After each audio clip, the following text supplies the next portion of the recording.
20s are the best time of our life. We are young, we are passionate and flexible to adapt to our situation. But ये ना सबसे ज़्यादा confusing phase भी होता है क्योंकि कौन सा career choose करना है, network कैसे करना है, पैसे कैसे कमाना है, कोई idea नहीं है. And by the time we enter our mid-20s तो college खत्म हो जाता है and हमें life के सारे decisions खुद लेने पड़ते हैं. सबकी same story है, but what if you have a design or a structure on how to make the best out of your 20s so that you can build a strong foundation for your future. So in this video, I'll be sharing a design with you for your 20s which talks about three main pillars of life, which is career, health and relationship.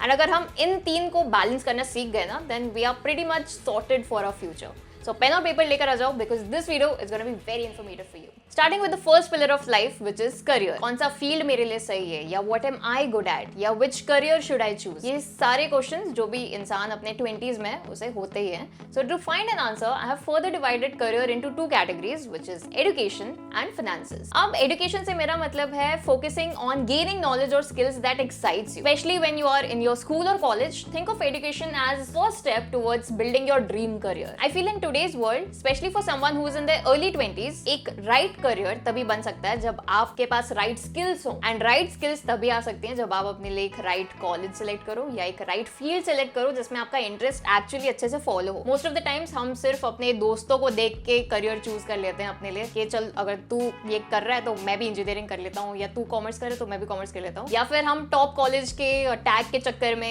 Admission ले लेते हैं और अपने interest के बारे में जानने की कोशिश नहीं करते. फॉर एग्जाम्पल, अगर आपको CSE करना पसंद है बट आप सिविल इंजीनियरिंग चूज कर लेते हो तो आगे जाके आपको अपने इंटरेस्ट की जॉब सर्च करने में भी थोड़ी मुश्किल हो सकती है. एंड अगर हम थोड़ी मार्केट स्टडी करें तो आजकल AI काफी ज्यादा बूम कर रहा है. सो इसीलिए CSE और AI के बारे में पढ़ना could be a smart move. But unfortunately ज्यादातर कॉलेजेस के करिकुलम थोड़े से आउटडेटेड है एंड जो प्रैक्टिकल नॉलेज एक स्टूडेंट को चाहिए होती है अपने करियर में ग्रो करने के लिए वो प्रोवाइड नहीं की जाती. इसलिए इंडिया में ऐसी कुछ फॉरवर्ड थिंकिंग यूनिवर्सिटीज आई हैं and one of them that I have come across is Newton school of technology. They provide a global BTech degree in CSE and AI and इनके फर्स्ट ईयर के students काफी अच्छी achievements ले चुके हैं. One of their students landed an internship at Google with a stipend of 1.25 lakhs per month and another one is representing India at Europe's Wikimedia Hackathon. All of these achievements were possible because of their advanced curriculum जो कि मांग के top tech leaders ने design किया. So if you are someone who's choosing your college, you can take up their entrance exam which is called NSAT. इसकी last date registration की है 31st May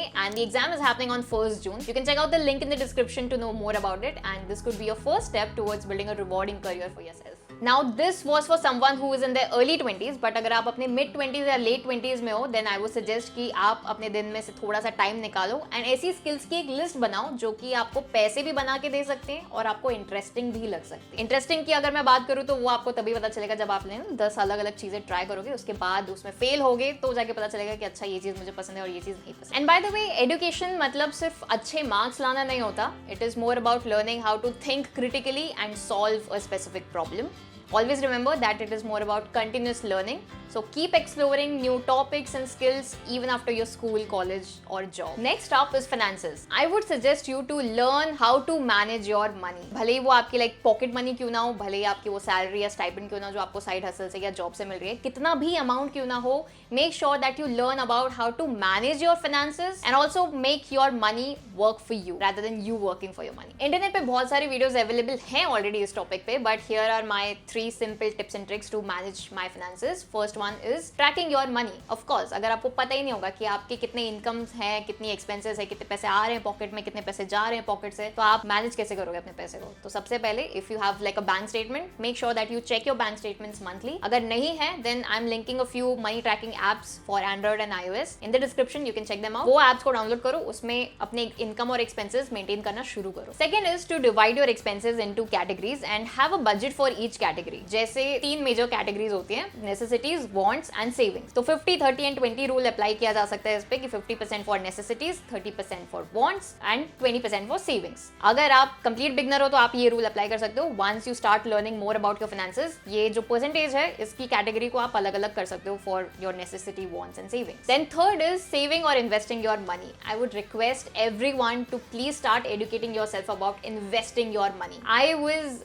late. I think I started earning when I was 21, but I started investing when I was 24. तो ये जो 3 साल मैंने नहीं invest किया, उस वजह से मुझे बहुत रिग्रेट फील होता है. So if you are in your early 20s, I would suggest you can start with SIPs. 500 रुपए से शुरू कर सकते हो, 5000 तक भी जा सकते हैं, कितने भी पैसे तक की SIP कर सकते हो. अगर आप कंप्लीट बिगनर नहीं हो, आप अपने मिड 20s में हो, and if you are looking for an investment, I would suggest stock market is the best option. Start educating yourself more about stock markets. FD is also a good option, but FD is for someone जो risk नहीं लेना चाहता, but 20s का time high risk category में आता है, तो you can take risk. I would not suggest you to go ahead with FD. Start educating yourself with equities, debt, bonds, etc. I would link a few beginner finance videos that I personally follow in the description, so you can check them out as well. Then the second pillar of our life is health. Just because हम अपने 20s में बहुत ज्यादा young और energetic होते हैं, तो हम अपनी health पे इतना ध्यान नहीं देते, क्योंकि हमें लगता है कि रात को 3 बजे तक अगर फोन देख रहे हैं तो क्या ही होगा, कुछ नहीं, अगले दिन तो मेरी स्किन बहुत ज्यादा ग्लो कर रही है. इनफैक्ट ऐसा कुछ नहीं होता. इसका जो इफेक्ट है हमें लेट 20s या 30s में आके दिखना शुरू होता है. तो इट इज वेरी इंपॉर्टेंट कि हम अपने 20s में अपनी हेल्थ का बहुत ज्यादा ध्यान रखें. In fact Rakesh Jhunjhunwala, who is one of the most richest man in India, उनसे पूछा गया था कि ऐसी कौन सी चीज में आप इन्वेस्ट नहीं करना, रिग्रेट करते हो, एंड ही सेड मैं अपनी हेल्थ पे इन्वेस्ट नहीं कर पाया, भले मैंने स्टॉक मार्केट में बहुत पैसे कमाए, but health is something that he regrets. And I just want to put it out there कि अगर आप ज्यादा पैसे बिल्ड करना चाहते हो अपने लिए, तो वो आप अपनी हेल्थ का ध्यान रखते रखते भी कर सकते हो. You don't have to like destroy yourself in order to hustle.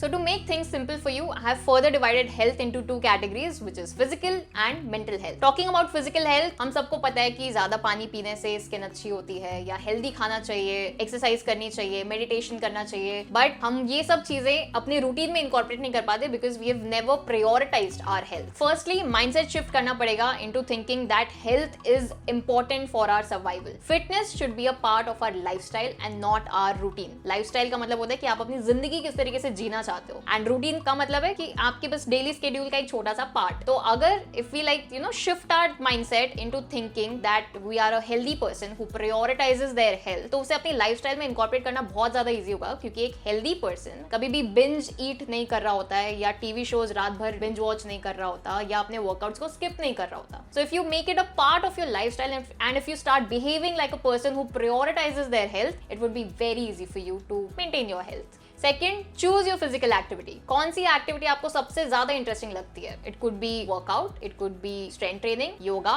Dancing, cycling, sports, swimming, anything that you like, running, jogging, कुछ भी हो सकता है. Pick any one of these जिसमें आपको ना खुद को ऐसे लाइक जबरदस्ती पुश ना करना पड़े कि अरे यार आज भी ये करना पड़ेगा, ये भी एक टास्क हो गया, ये वो, ऐसे नहीं. Do something that makes you feel good. Make sure that you do it at least 5 times a week. Then third is to choose a time slot in your daily schedule. अपना schedule थोड़ा देखो और select करो कि ऐसा कौन सा time slot है जिसमें आप इस activity को incorporate कर पाओगे. मेरे केस में मैं morning का time prefer करती हूँ. सुबह उठो, gym चले जाओ, 1-1.5 घंटा gym करो, वापस घर आ जाओ, पूरा दिन energetic feel होता है. In case you can't make this happen, then whatever works for you. Physical activity in any form releases happy hormones in our bodies. वो हमें ना life के daily stress वगैरह से भी थोड़ा सा दूर रखता है. Also एक dopamine release होता है जब हम हर दिन कंसिस्टेंटली कोई एक टास्क करते हैं.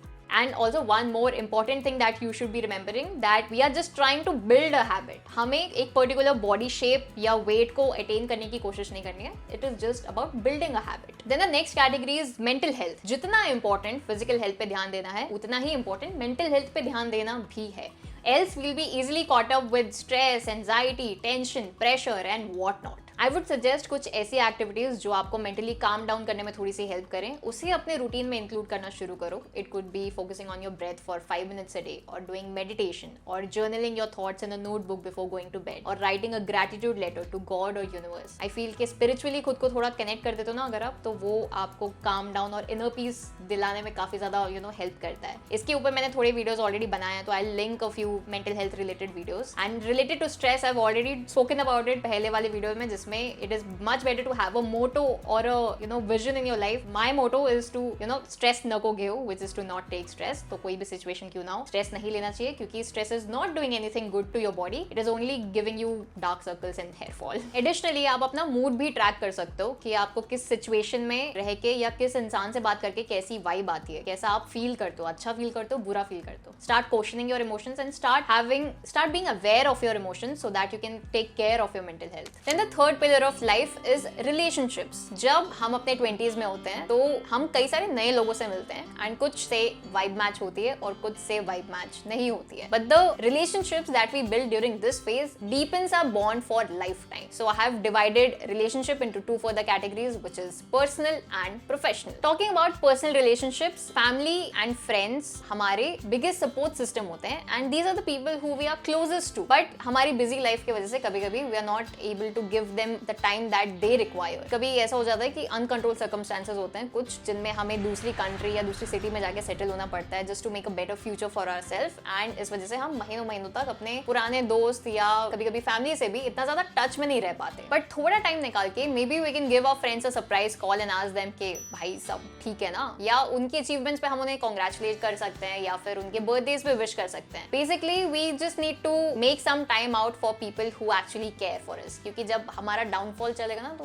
ये लोग होंगे जो हमें एक्चुअली सपोर्ट करेंगे, तो इनसे बना के रखना is very important. So talking about the other category, I feel आपके पर्सनल रिलेशनशिप्स आपको इनर पीस प्रोवाइड करने में हेल्प कर सकते हैं, बट आपके प्रोफेशनल रिलेशनशिप्स आपको अपने करियर में ग्रो करने की नई अपॉर्चुनिटीज ला के देंगे. So it is important to know how to deal with people professionally and maintain valuable connections at your work place. Simple चीजें जैसे अपना एक इंट्रोडक्शन रेडी रखना या अपने कलीग्स और टीममेट्स को अप्रिशिएट करना और being accountable for your work और ऑफरिंग हेल्प और आस्किंग फॉर फीडबैक, ये सब चीजें आपको आपके वर्क प्लेस पे नोटिसेबल बनाती हैं. Right attitude and continuous learning can help you build a strong network in your 20s. And yeah this was the design map to make the best out of your 20s. आप भूल ना जाओ, इसलिए this is the summary of the video and this is the homework for you guys. Make sure कि आप मुझे अपना homework comment section में जरूर बताओ और at least let me know that what is the take away from this video for you. And also don't forget to check out the Newton school of technology. The last day to register for their NSAT exam is on 31st May, so make sure that you register on time. The link would be in the description and in the pinned comments. And yeah, that's it for this video. If you guys liked it, then do hit the like button, do subscribe to this channel, share this video with someone who is in their 20s,